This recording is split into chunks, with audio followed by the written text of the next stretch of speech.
गाकुदे नावाचे एक लहानसे गाव होते. गावात मोजकी घरे होती. त्यातील एक घर विनूचे होते. घरामागील परसामध्ये आंब्याची फणसाची झाडे होती. उन्हाळ्यात त्या झाडांना फळे लागली. हळूहळू झाडे फळांनी भरून गेली. झाडावरील आंबे फणस पाहून ते खाण्यासाठी विनूने एकदा आईजवळ हट्ट धरला.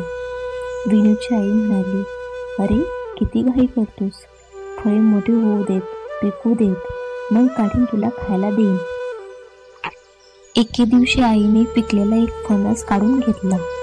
तो कापला, त्यातील रसाळ गरे काढले, वेगवेगळ्या द्रोणामध्ये भरून ठेवले. विनू पाहतच होता. रसाळ गऱ्यांचा पहिला द्रोण आपल्यालाच मिळणार याची त्याला खात्री होती.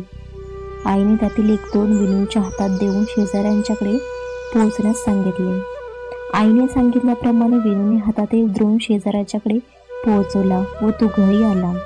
आता आपल्याला रसाळ गरी नक्कीच खायला मिळणार असे विनूला वाटले. आईने पुन्हा एक द्रोण विनूच्या हातात ठेवून तो गावकऱ्याकडे नेऊन देण्यास सांगितले.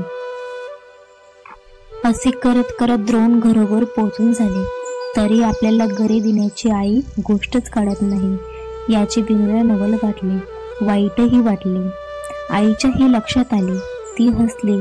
तिने विनूला जवळ बोलावले आणि अतिशय प्रेमाने गऱ्याचा द्रोण त्याच्या हाती दिला. तरी विनूची नाराजगी गेली नाही. आपल्याला घरचे फळं आणि आपल्याला मात्र सगळ्यात शेवटी याबद्दलचा त्याला रुसवा कायम होता. आईने असे का करावे ते विनूला समजेना. न हरवून त्याने आईला विचारले, गावाला अगोदर आणि मुलाला शेवटी असं का? आई पुन्हा हसली आणि म्हणाली, अरे आपल्याजवळ जे असतं ना ते अगोदर इतरांना द्यावं आणि मग आपण घ्यावं. इतरांना विसरून आपण एकट्यानेच घेणं हे बरोबर नाही. लक्षात ठेव, देतो तो देव आणि राखतो तो राक्षस. म्हणजे काय? देणे हा देवाचा उत्तम गुण आणि फक्त स्वतःसाठीच राखून ठेवणे हा राक्षसाचा दुर्गुण.